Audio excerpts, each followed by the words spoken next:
Chapter 5. Zionism and Heredity. The second chapter of this book depicted Heinrich Graetz as the father of ethno-nationalist historiography. He adopted the assumptions of German historians about the nation being born in primeval time as a changeless entity that advances through history in a linear fashion. But his personal spirituality prevented him from adopting excessively materialistic interpretations of history. His friend Moses Hess, in some ways the first proponent of Jewish nationalism whose assumptions deviated from tradition, needed a good deal of racial theory to dream up the Jewish people. He absorbed the dubious scientific ideas of his time, especially in physical anthropology, and integrated them into a novel theory of identity. He was probably the first, but certainly not the last, to follow this ideological course in the formation of Jewish nationalism. The 35 years that had passed since the publication of Hess's Rome and Jerusalem in 1862 had seen a substantial rise in the number of Zionists in Europe, and in the number of antisemites. The racist pseudoscience that flourished in all of Europe's laboratories of learning during the imperialist era of the late 19th century percolated through ethnocentric nationalism into the central public arenas and became part of the ideological texture of the new political parties. Among them was the young Zionist movement. The concept of the nation as an ethnic entity was upheld, with varying intensity, by all the different Zionist camps, which was why the new biological science captivated so many. The idea of heredity helped justify the claim to Palestine, that ancient Judea that the Zionists ceased to view as a sacred center from which deliverance would come, and by a bold paradigmatic shift revamped as the destined national homeland of all the Jews in the world.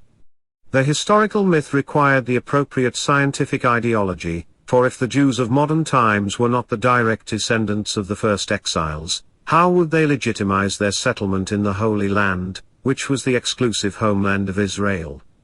The divine promise would not have sufficed for nationalism's secular subjects, who had revolted against the passive tradition that left the conduct of history to the Almighty.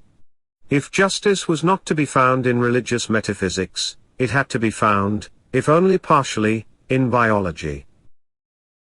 Nathan Birnbaum, perhaps the first Zionist intellectual, it was he who coined the term Zionism in 1890, picked up the argument where Hess left off. You cannot explain a people's particular mental and emotional distinction except by means of the natural studies. Race is all, said our great fellow National Lord Beaconsfield, Benjamin Disraeli. The distinction of the people stems from the distinction of the race. The variety of races accounts for the great diversity of nations. It is because of the differences between the races that the German or the Slav thinks differently from the Jew. It is this difference which explained why the German created the Song of the Nibelungen and the Jew, the Bible. As Birnbaum saw it, neither language nor culture, but only biology, could account for the rise of nations. Otherwise it was not possible to explain the existence of the Jewish nation, whose progeny were immersed in various national cultures and spoke different languages. Tribes and nations existed because nature has produced, and keeps on producing, diverse races of men, just as it creates different seasons and climates. When Houston Stewart Chamberlain published his famous racialist book The Foundations of the 19th Century in 1899, Birnbaum viewed it with understanding, rejecting only the British thinker's erroneous anti-Semitic position. The Jews were not a bastard race, as Chamberlain argued, they had actually preserved their lineage by marrying only among themselves, and they were, moreover, an integral part of the white race. Although Birnbaum's part in the rise of the Zionist movement was not insignificant, it is not necessary to dwell on it too long when tracing the evolution of the Jewish nationalist idea. Though he coined the term Zionist, he was not one of the leading thinkers of the new nationalism, and eventually he quit the movement and became Orthodox. Theodor Herzl, the true founder of the Zionist movement, was less certain, and could not decide if the Jews arose from a homogeneous source. His writings include some comments that reflect a clearly ethnocentric outlook, and others that contradict it. The term race occurs several times in the Jewish state, but it is used in the manner of the period, as another word for people, sans biological connotations. One evening in London, Herzl dined with the Anglo-Jewish author Israel Zangwill, who would later join the Zionist movement. In his personal diary that day, the handsome leader expressed dismay that the writer, who was famously ugly, thought that they shared the same origin. He obsesses about the racial aspect, which I cannot accept. It's enough for me to look at myself and at him. I say only this: we are a historical entity, a nation made up of different anthropological elements. That will suffice for the Jewish state. No nation has racial uniformity. Herzl was not a theoretician, and scientific issues did not interest him beyond the demands of his immediate political work. He aspired to reach his goal without being overloaded with an excess of historical or biological arguments. It was Max Nordau, Herzl's confidant and right hand, and the person who conducted all the early Zionist congresses, who gave a more meaningful ideological dimension to the rise of Jewish nationalism. This gifted journalist and essayist was better known than Herzl in the intellectual arena of fin de siècle Europe. As the author of the popular book in Tartung, Degeneration, he was one of the best known among the conservatives, seeking to warn the world against the dangers of modern art, homosexuality, and mental illness, all of which were associated with physical racial degeneracy. His encounter with Herzl turned him into an enthusiastic Zionist, but earlier he had been concerned about the physical and mental condition of the Jews. Born Simon Maximilian, Meir Simha, Sudfeld, Southfield, he changed his lowly Jewish name for a proud European one, Nordau, North Pasture. Like the Hungarian-born Herzl, he was from Budapest and, like him also, sought to identify himself as a German in every sense. The ugly antisemitism of the 1880s and 1890s halted the integration of this Eastern European Jew into the German nation. Like other Jews who found personal assimilation problematic, he opted for collective integration into the modern world, namely, Zionism. This was not, of course, the way Nordau himself thought of it. As he saw it, although anti-Jewish hate created nothing, it awakened the dormant consciousness of an existing race and revived its sense of its own distinction. The failure of Germanization led him to adopt a position of Jewish exclusivity, with the pessimistic conclusion that a race cannot be exchanged but only improved. This Zionist leader, convinced that the Jews shared a homogeneous biological origin, wrote about the blood ties that exist in the Israelite family. But he wondered whether the Jews had always been physically small or had been made shorter by the conditions of their lives, which caused them to be weak and degenerate. Zionism opened exciting vistas for the improvement of the race by means of agricultural labor, accompanied by gymnastics and bodybuilding in the open air of the ancestral homeland. His famous speech at the Second Zionist Congress, in which he first spoke of the lost muscular Jewry, expressed a passionate longing for a brawny nation race. In no other race or people can gymnastics fulfill such an important educational function, as it must do among us Jews, he wrote. It is needed to straighten our backs, in body and character alike. For the ancient blood to be revived, the Jews needed a soil, and only Zionism could give them that. If Nordau failed to become an authentic German, he did succeed in becoming an original Zionist Volkist. The essentialist romanticism fostered in various channels of German culture was blended into the ideological project that began to guide the new national ideology. Nordau was in some ways a hesitant Volkist. By contrast, Martin Buber, who was for several years the editor-in-chief of Die Welt, The World, the Zionist movement's main organ, was a bold and consistent Volkist. The philosopher of religious existentialism, who would later become a man of peace and strive to bring about a Jewish-Arab state in Palestine, began his nationalist career as one of the principal molders of the Jewish people as a blood community, Blutsgemeinschaft. Weber visualized the nation as a biological chain of generations from antiquity to the present, and felt the blood connection rising from an unfathomable past. There is a fair amount of Kabbalistic vagueness in the way he phrased it. Blood is a deep-rooted nurturing force within individual man. The deepest layers of our being are determined by blood. Our innermost thinking and our will are colored by it. Now he finds that the world around him is the world of imprints and of influences, whereas blood is the realm of a substance capable of being imprinted and influenced, a substance absorbing and assimilating all into its own form.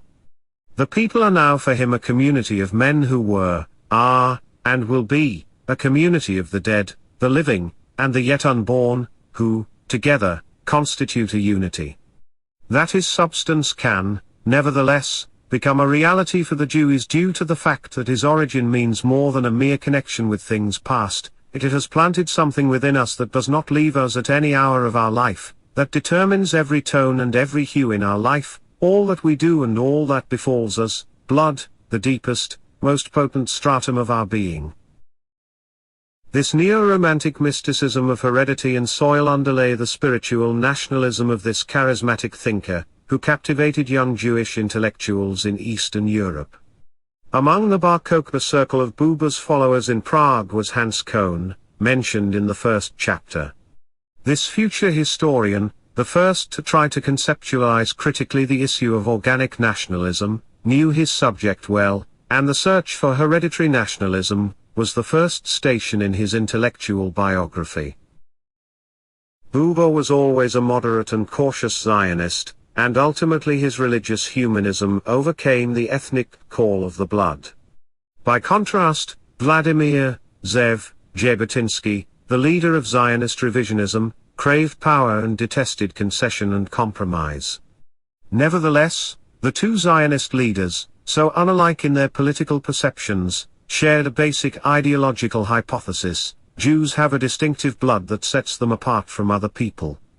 The intellectual father of the Zionist right from the 1930s to the present had no doubt about it. It is quite clear that the source of the national sentiment cannot be found in education, but in something that precedes it. In what? I thought about this question and answered myself, in the blood. And I persist in this view.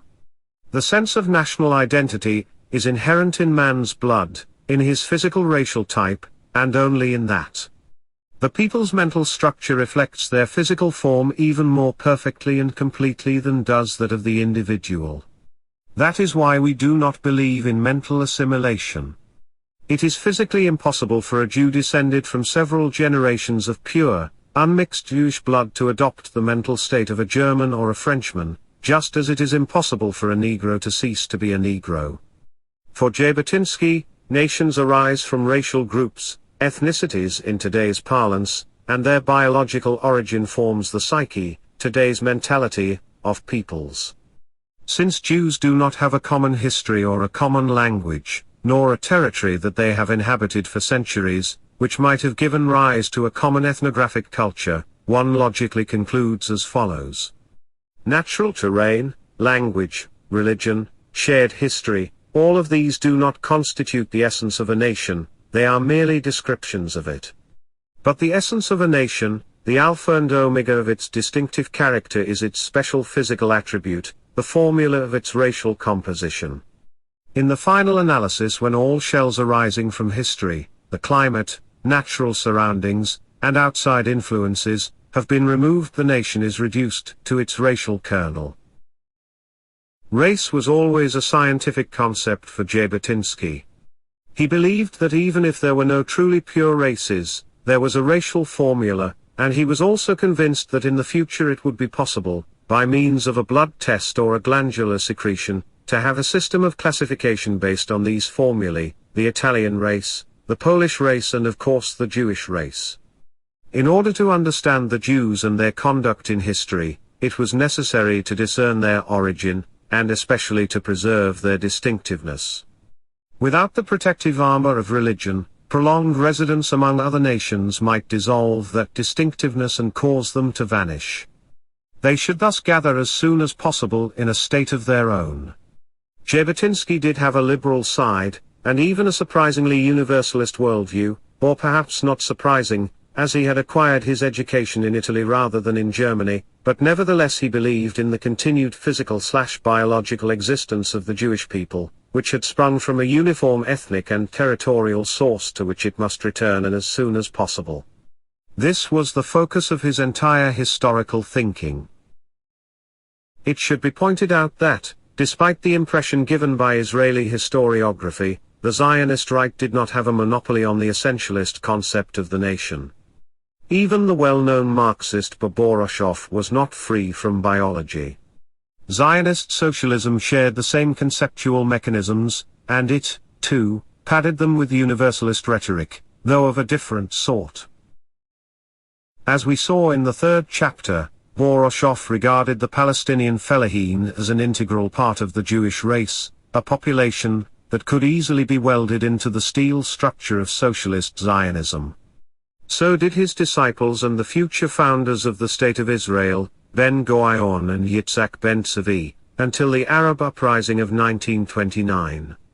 Initially Boboroshoff contended that, since the locals were as much descendants of the ancient people of Judea as were all the world's Jews, they should be taken back into the body of the nation, while becoming acculturated in a secular manner. The Zionist left would never have considered admitting into the warm bosom of the Jewish people Muslim peasants of a different biological origin. But after the 1929 pogroms Boboroshoff reversed this opinion with astonishing speed. Arthur Ruppin was another leftist Zionist whose political outlook was profoundly shaken by the fateful events of 1929. That was when he began to distance himself from the pacifist Breath Shalom, Peace Alliance, group, a movement of intellectuals who strove to reach an accommodation with the Arab population by renouncing the demand for a sovereign Jewish majority in Palestine. Ruppin became convinced, correctly, as it happens, that a national colonialist clash was inescapable, and became a committed Zionist. Ruppin is a unique and fascinating figure in the history of Zionism. His career in the Jewish national movement began, like Cohn's, in the New Little Blood community group of the Bar Kokhba Circle in Prague. But earlier still, in 1900, he took part in an essay competition in Germany on the question, what may be learned from the theory of evolution about internal political developments and political legislation. The first prize went to Wilhelm Schallmayer, a pioneer of eugenics, whom the Nazis would greatly admire after his death. The second prize went to Ruppin for a paper that discussed Darwinism and the social sciences, and that 2 years later became his doctoral dissertation. Ruppin was a confirmed Darwinist throughout his life. He believed that the Jewish nation was primarily a biological entity. He was aware that the Jews were not a pure race, since in the course of their wanderings in the world they had absorbed alien elements. Nevertheless, they constituted a hereditary unit, which alone gave substance to their national demands. This very likeness to the Asiatic peoples, from whom they have been separated for 2,000 years, shows that the Jews have remained unchanged, and that in the Jews of today we may say we have the same people who fought victoriously under King David, who repented their misdeeds under Ezra and Nehemiah, died fighting for freedom under Bar Kokhba, were the great carriers of trade between Europe and the Orient in the early Middle Ages. Thus the Jews have not only preserved their great natural racial gifts, but through a long process of selection these gifts have become strengthened. The terrible conditions under which the Jews lived during the last 500 years necessitated a bitter struggle for life in which only the cleverest and strongest survived. The result is that in the Jew of today, we have what is in some respects a particularly valuable human type. Other nations may have other points of superiority, but in respect of intellectual gifts the Jews can scarcely be surpassed by any nation. Did all the Jews in the world possess such exceptional mental qualities? The young Ruppin thought they did not, and stressed in a footnote, it is perhaps owing to this severe process of selection that the Ashkenazim are today superior in activity, intelligence and scientific capacity to the Sephardim and Arabian Jews, in spite of their common ancestry. The Zionist leader was therefore undecided whether the influx of Jews from Yemen, Morocco and the Caucasus to the land of Israel was a positive occurrence. But the spiritual and intellectual status of these Jews is so low that an immigration en masse would lower the general cultural standard of the Jews in Palestine and would be bad from several points of view. The profoundly Eurocentric outlook was even stronger than the concept of the Jewish race, and this simplistic Orientalism was common in all the Zionist movements. But while there were doubts about the immigration of Jews from the Arab East, the Ashkenazi Jews were urged to hurry and return to their homeland so as to preserve and protect what was left of their racial distinction. For Ruppin as for other proponents of Zionism, assimilation of the Jews among the Gentiles was an even greater threat to the existence of the people than was the Gentiles' hatred. It is certain, however, that by intermarriage the race character is lost, and that descendants of a mixed marriage are not likely to have any remarkable gifts. They might eventually eliminate the Jewish ethnos. It was Ruppin who expressed in 1923 an idea that was widespread, though not often proclaimed. I think that Zionism is less than ever justifiable now except by the fact that the Jews belong racially to the peoples of the Near East. I am now collecting material for a book on the Jews to be based on the problem of race.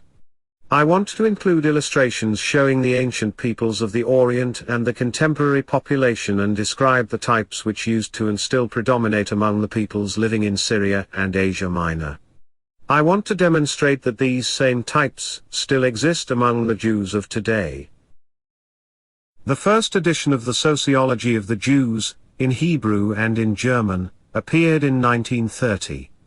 The time, the beginning of the 1930s, and the places of publication, Berlin/Tel Aviv, were germane to the work's basic rhetoric. The first chapters are entitled The Racial Composition of the Jews in Eretz Israel and the History of the Jewish Race Outside Eretz Israel. The author states in the introduction that the subject of the origin of the Jews had preoccupied him for many years and remained unaltered. Alien blood had in fact seeped into the Jewish people, but the founder of the sociology department at the Hebrew University in Jerusalem continued to believe that most Jews continue to resemble in their racial composition their ancient ancestors in Eretz Israel. At the end of Ruppin's first volume, there are many photographs of typically Jewish heads that provide visual support for the central theses about the distinctive variation and unity among Jews of different communities. The facial features and the shape of the skull supposedly proved that all the Jews had originated in ancient Asia. But the racial kinship with Asia did not need to cause anxiety. The cultural inferiority of the natives of Palestine ensured that the Jewish settlers would not intermarry with them. Ruppin knew the Orient well. In 1908 he was appointed director of the Palestine office of the Central Executive of the Zionist movement, with the specific task of buying land. He was the father of Jewish settlement, and it would not be an exaggeration to say that Ruppin was to Zionist colonization what Herzl was for the organized national movement. Although by 1948 only some 10% of the land of Palestine had been purchased, he could claim much of the credit for the agro-economic infrastructure on which Israel was established. He bought land all over the country, and also set up the central institutions that distributed it. He did much to ensure that the Zionist conquest of the soil would be totally separated from the Palestinian agricultural economy. The biological distinction had to be maintained by systematic ethnic separation. Ruppin's practical activity did not entirely interrupt his theoretical work. In 1926 he was appointed lecturer in the sociology of the Jews at the Hebrew University in Jerusalem. Thereafter, till his death in 1943, he continued to develop his demographic ideas about the Darwinist struggle of the Jewish race. Right up until the outbreak of the Second World War, he even maintained academic ties with the eugenicist thinkers who were thriving in Germany. Amazingly, the victory of Nazism did not entirely curtail these contacts. After Hitler's rise to power, the Jerusalem lecturer traveled to Germany to visit Hans Gunther, the Pope of racial theory, who joined the Nazi Party in 1932, was the architect of the extermination of the Gypsies, and remained a Holocaust denier to his dying day. This bizarre association with the National Socialists must not be misunderstood. The juxtaposition of ethnocentric nationalism and biology would give rise to a monstrous perversion in the first half of the 20th century, but most Zionists did not think in terms of blood purity, nor did they seek such purification. The project of systematically expelling aliens from their midst never came up, because it was hardly needed, especially since the traditional Jewish religion, though no longer a hegemonic religious belief, was still useful in part as the confirmation of a Jewish identity. The secular Zionists continued to recognize, though not to celebrate, religious conversion. It should be remembered that some of the race proponents, from Hess through Nordau to Buber, were married to Gentile women of alien blood. The purpose of Jewish biology was to promote separation from others, not actually to be purified of them. It sought to serve the project of ethnic nationalist consolidation in the taking over of an imaginary ancient homeland. Moreover, most if not all of the Zionist supporters of the blood theory rejected the explicit and deterministic hierarchy of racial groups. In their outlook, the theory about superior and inferior races was marginal. To be sure, there was no shortage of praise and adulation for Jewish genius, no shortage of swaggering about its extraordinary qualities. At times, this resembled anti-Semitic stereotypes. But uttered by a helpless, persecuted minority, this was perceived as more ridiculous than threatening, pathetic but not dangerous. It should be noted, however, that the Jewish blood theory was not held exclusively by the handful of leading thinkers quoted above. It was popular in all currents of the Zionist movement, and its imprint can be found in almost all its publications, congresses and conferences. Young intellectuals of the movement's second rank copied and distributed it among the activists and supporters, and it became a kind of axiom that inspired dreams and imaginings of the ancient Jewish people. The concept of Jewish heredity, and even the theory of eugenics associated with it, was especially prominent among the scientists and physicians who joined Zionism. Raphael Falk's bold book Zionism and the Biology of the Jews recapitulated their story in detail. Dr. Aaron Sandler, a leading Zionist in Germany who emigrated to Mandatory Palestine in 1934 and became the physician of the Hebrew University in Jerusalem, knew that there were no pure races but argued that the Jews had, in effect, become a racial entity. On the other hand, Dr. Elias Auerbach, who settled in Haifa back in 1905, was convinced that the Jewish people had always been a pure race, and that Jews had not intermarried with Gentiles since the time of Titus. Dr. Aaron Benyamini, who became, after his arrival in Palestine, the physician of the famous Gymnasia Herzliya, continued to measure and weigh his students to prove the principles of natural selection. Dr. Mordechai Borushoff, who also lived in Mandatory Palestine, argued in 1922 that in the struggle between the nations, in the secret, cultural war between one nation and another, the winner is the one who ensures the improvement of the race and the biological enhancement of his offspring. During the violent Arab uprising in 1929, Dr. Yaakov Zess, another physician, published an essay entitled The Hygiene of the Body and the Spirit, in which he emphasized that we, more than other nations, need racial hygiene. Dr. Yosef Meir, head of the Labor Federation's Sick Fund, who would later become the first Director General of the Israeli Ministry of Health, agreed with Zess, and stated in the 1934 Guide to Members of the Fund, "For us, eugenics in general, and preventing the transmission of hereditary diseases in particular, is of even greater value than for other nations." The greatest of them all was the well-known physician and biologist Redcliffe Nathan Salomon.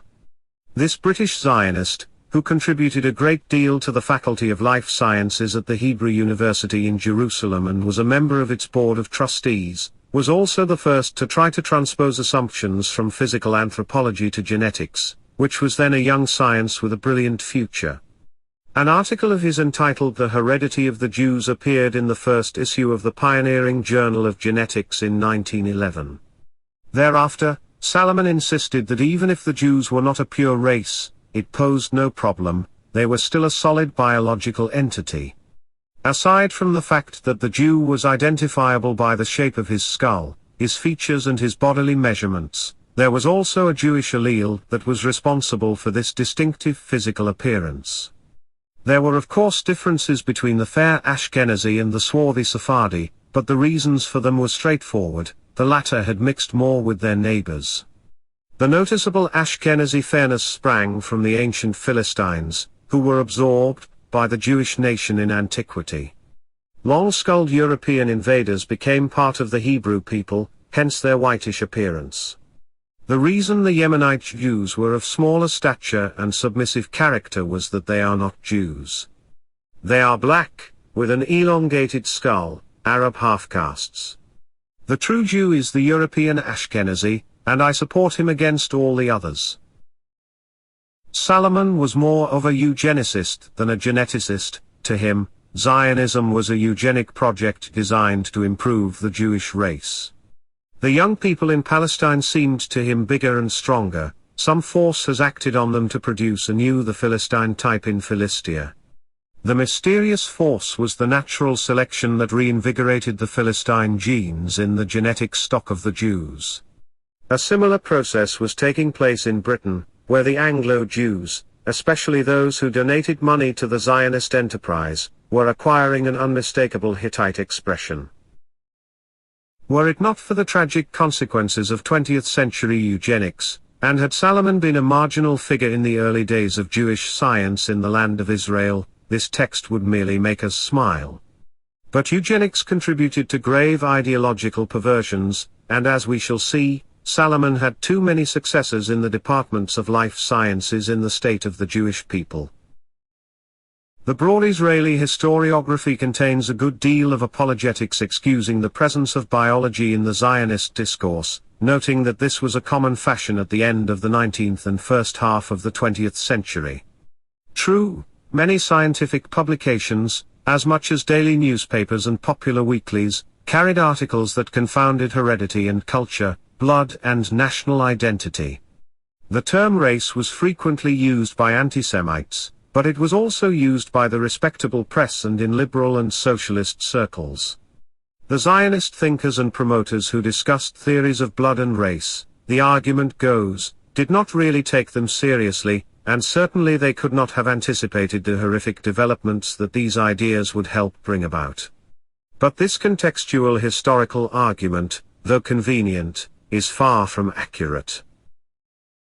It is true that borrowing from biology to describe historical developments was a widespread practice before the Second World War, but it must not be forgotten that the physical anthropology that classified races, and the science of blood that complemented it, was contested by scholars. The simplistic transposition of natural laws into human society and culture rang a warning bell among thinkers and scientists in various disciplines.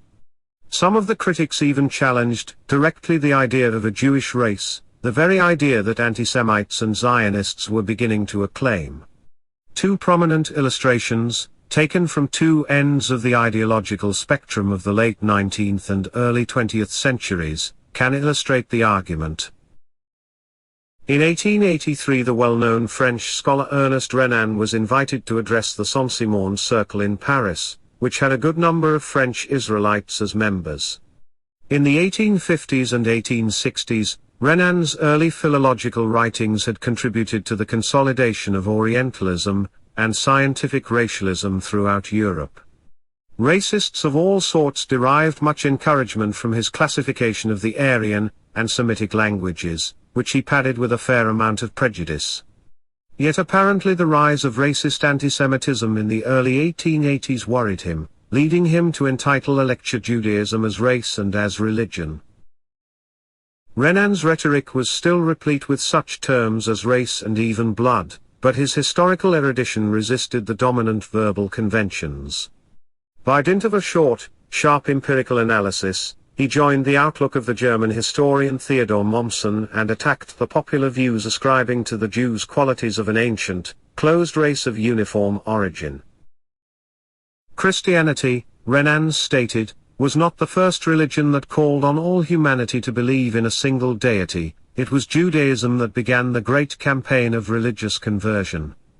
To demonstrate his thesis, he began by surveying the wave of Judaization during the Hellenistic and Roman period, until Cassius Dio's famous assertion in the 3rd century CE that the term Jew no longer applied to people of Judean descent. The Jews used to convert their slaves, and their synagogues were effective venues that attracted their neighbors to join them. The masses of Jewish believers in Italy, Gaul and elsewhere were mostly local people who had converted to Judaism. Renan went on to talk about the Odiabene kingdom, the Falashas, and the vast conversion under the Khazars. In conclusion, Renan repeated, "There is no Jewish race, nor one typical Jewish appearance. At most, self-isolation, endogenous marriage and the long periods in the ghettos had produced certain Jewish types. The Jews' secluded social life had affected their behavior and even their physiognomy. Heredity and blood had nothing to do with it. This social existence and even the typical occupations had not been freely chosen by the Jews, but imposed on them in the Middle Ages. In many ways the Jews of France did not differ from the Protestants. The Jews, mainly Gauls who had been Judaized in antiquity and become an oppressed religious minority, were liberated by the French Revolution, which ended the ghettos. Thereafter, the Jews were part and parcel of the national culture of France, and the question of race had no significance whatsoever. This contribution by the leading French intellectual of his day, the Jean-Paul Sartre of the period, undoubtedly lent significant support to the liberal democratic camp, which would ultimately roll back the ethnocentric and anti-Semitic nationalist wave of the Dreyfus Affair. A similar role, in another political, national and cultural arena, was played by Karl Kautsky. This Pope of the Marxism of the Second International, a methodical thinker of Czech origin, succeeded Marx and Engels at the head of Europe's socialist camp at the end of the 19th and beginning of the 20th century. Though there were anti-Semitic elements in the organized workers' parties, the movement itself opposed racism, and Kautsky was one of its leading guides in the labyrinth of ideological modernization. In 1914, on the eve of the war, he set out to tackle one of the most pressing questions on the German cultural scene. His book Judaism and Race, which appeared in English in 1926 under the title Are the Jews a Race?, sought to clarify the issue, which was becoming toxic and troubling. Unlike Marx, Kautsky was free of prejudice concerning Jews and Judaism, but he followed the great German thinker in his materialist view of history. Hence, though he accepted the Darwinist theories of evolution, he refused to apply them to the human sphere. All living beings adapt themselves to their environment in order to survive, he contended, but humanity also adapts its environment to suit its needs. Thus human labor creates a different kind of evolution, in which man's consciousness changes as he works, in other words, in the process of altering his environment. As Kautsky saw it, many of the scientific theories in the capitalist era were used to justify the ruling class's domination and exploitation of society. The new ideas about the human races went hand in hand with colonialist expansion, and were promoted mainly to legitimize the brutal might of the great powers. Why complain if nature, rather than social history, created masters and slaves? In Germany the racist ideology was also applied to the power relations in Europe. The descendants of the blonde Teutons were gifted, while the Latins, heirs of the dark Celts who rose up in the French Revolution, lacked productive strength. These two races were locked in permanent struggle. But the worst and most dangerous race, according to the new racist scientists, were the Jews, a strange and alien element. Jews were easily distinguished by their appearance, the shape of the skull, the nose, the hair, the eyes. All these were distinctive features of the dangerous wandering race. But Kautsky argued that significant statistics showed that there were variations in these physical features, which made it impossible to use them to identify supporters of the Mosaic religion. For example, Jews from the Caucasus were short-skulled, brachycephalic, and the Jews of North Africa and the Arab countries were long-skulled, dolichocephalic, while among European Jews the shape was average and varied. The Jews resembled in appearance the populations among whom they lived, far more than they resembled their coreligionists elsewhere. The same might be said of their physical conduct, their gestures and their mental qualities. If certain Jewish communities had distinctive qualities, they were due to history, not biology. The economic functions to which they were diverted gave rise to a specific subculture and concomitant linguistic markers. But modernization was slowly eroding the traditional Jewish separation and was integrating Jewish believers into the new national cultures.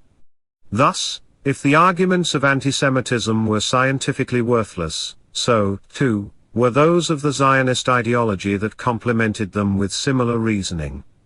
Kautsky had witnessed the suffering of the Jews of Eastern Europe, especially the persecutions instigated by the Tsarist regime, but as a socialist he could propose only one solution to the problem of antisemitism: the struggle for a new and egalitarian world, in which national problems would be resolved, and the issue of race would disappear from the political agenda. In his lecture against the concept of a Jewish race, Kautsky referred, inter alia, to two anthropologists, both of them Americans of Jewish background, who contested both the popular biological interpretation of human history, and the racialization of the Jews. Both Franz Boas, often described as the father of American anthropology, and Morris Fishberg, who was also a demographer, published important books in 1911. Boas's book, The Mind of Primitive Man, sought to demolish the speculative connections between racial origin and culture, and Fishberg's The Jews, a study of race and environment, used an empirical approach to show that the physical form and the origin of the Jews were not uniform on any level. Boas's decisive influence on freeing American anthropology from 19th-century biological Darwinism has been much written about. No wonder that in Germany, in 1933, excited Nazi students burned copies of the German edition of his book. Fishberg's book received less notice, but it helped discredit the views of anti-Jewish racists. His research was based on a morphological examination of 3,000 immigrants in New York, accompanied by original observations that drew attention to the broad range of characteristics linked to the history of the Jews. His comprehensive work ended with the conclusion that there was no basis for assuming an ethnic unity among modern Jews, nor a Jewish race, any more than one could speak of the ethnic unity of Christians or Muslims, or of a Unitarian, Presbyterian or Methodist race.